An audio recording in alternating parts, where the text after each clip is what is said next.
안녕하세요. 마을교육공동체 TV, 마을교육공동체에 대한 몇 가지 단상 진행자 김태정입니다.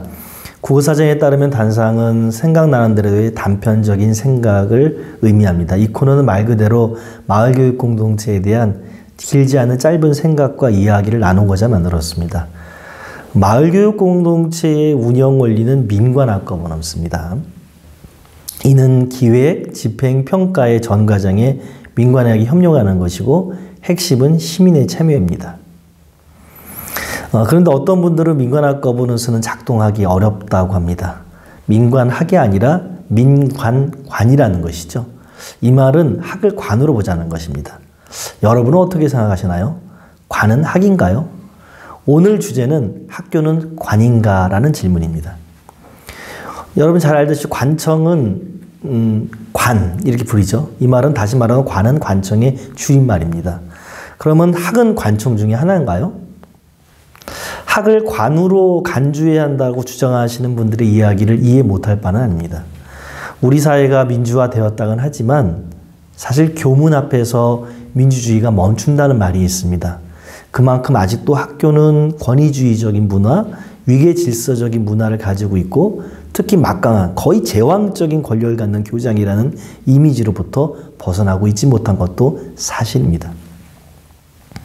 혁신학교가 등장했고 학교 문화가 예전 같지 않다고 말하는 분들도 있습니다. 심지어 극성스러운 학부모들 등살 때문에 학교 관계자들이 쩔쩔맨다 이렇게 말씀하시는 분들도 있습니다. 그러나 제가 현장에 듣는 이야기는 또 사뭇 다르기도 합니다. 많은 분들은 학교가 아직도 가장 보수적인 영역 중에 하나다라고 지적하십니다. 그러다 보니 학교를 관으로 봐야 한다는 이야기가 나오는 것 같습니다. 일찍이 프랑스의 철학자였던 알투이세르 같은 사람은 학교를 언론, 방송, 종교기관과 더불어 이데올로기적 국가장치로 명명하고 군대, 경찰, 행정기구 같은 것은 억압적 국가장치라고 해서 둘을 구분하기도 했습니다.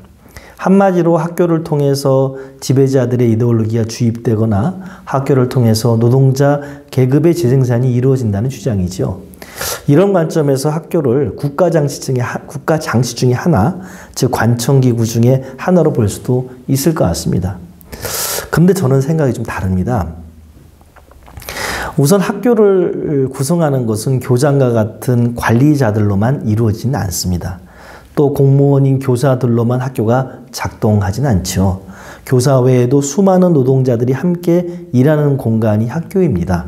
이 말은 학교 교육을 통해서 아동 청소년들의 성장과 발달이 이루어지는 데 있어서 공무원인 교사 외에도 공무원이 아닌 노동자들, 즉 수많은 노동자들의 노동이 함께 필요로 한다는 것이죠. 뿐인가요? 학교를 구성하는 요소에는 가장 중요한 학생들이 있습니다. 우리 학생들은 공무원도 아니고 노동자도 아니지요.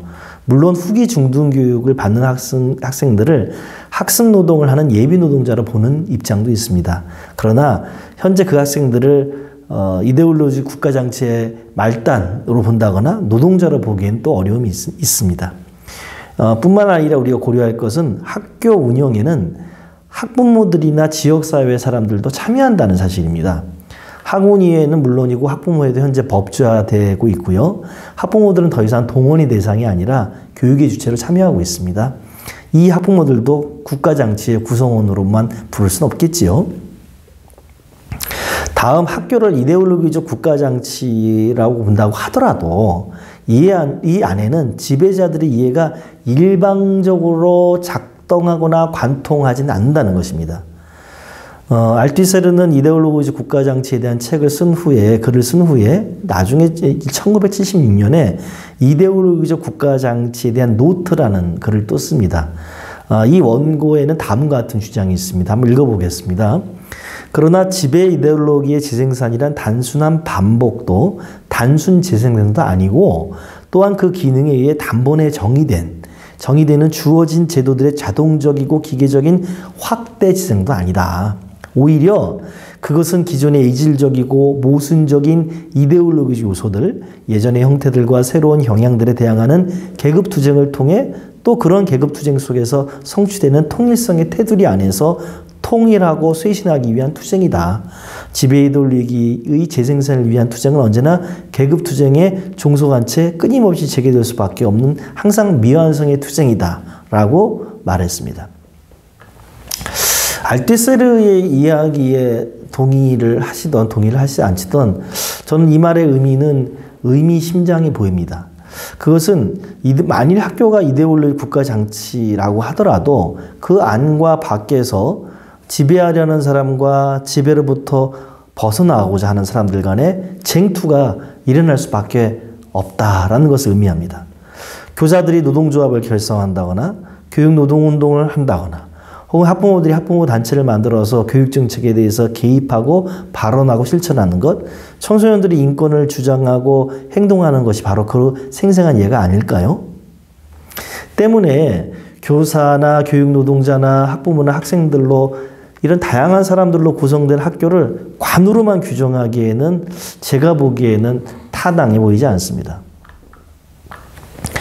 학을 관으로 규정하지 않는 것은 학이 그 구성원들 간의 역학관계, 또 구성원들 간의 의식과 실천 정도에 따라 관의 성격이 강화될 수도 있지만 때에 따라서는 민의 성격도 강화될 수 있음을 의미합니다. 즉, 어느 한 측면의 성격이 강화될 수 있지만 관을 학으로도 민으로도 규정할 수 없는 것이 사실이라는 거죠. 학을 관이 아니라 학으로 본다는 것은 학이 민주적 교육 공동체가 되어야 한다는 것을 의미합니다. 즉 학교가 관청의 조직이 아니라 그 구성원들이 함께 참여하여 민주적 교육 공동체로 운영될 수 있다면 우리 사회는 그만큼 더 한 걸음 앞으로 나아갈 수 있을 것이고 민주적으로 발전해 나갈 것입니다. 물론 쉬운 일은 아닙니다. 그러나 학교는 결국 마을 속에 속합니다. 학교는 그 탄생에서 그랬듯이 지역사회 공동체, 즉 커뮤니티 안의 학교입니다. 미국의 커뮤니티 스쿨의 예를 보아도 그렇고 학교는 마을과 분리된 어떤 것일 수 없습니다. 한국은 일본 제국주의 지배하에서 근대식 학교가 만들어졌고 해방 이후의 미군정의 지배를 3년이나 받아야 했습니다. 이후 권위주의적 정권이 수십 년을 통치했지요. 때문에 학교는 그런 권위주의적 통치를 정당화하기 위한 수단으로 활용되었다고 비판받기도 했습니다. 그러나 1987년 민주화 이후 우리 사회는 조금씩 앞으로 나아가고 있습니다.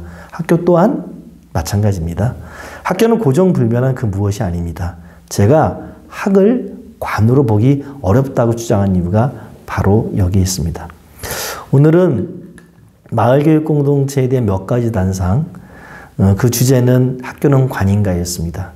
오늘 제가 드린 질문이 다시 한번 또 토론되고 많은 분들이 또 이야기 속에서 재구성됐으면 좋겠습니다. 감사합니다.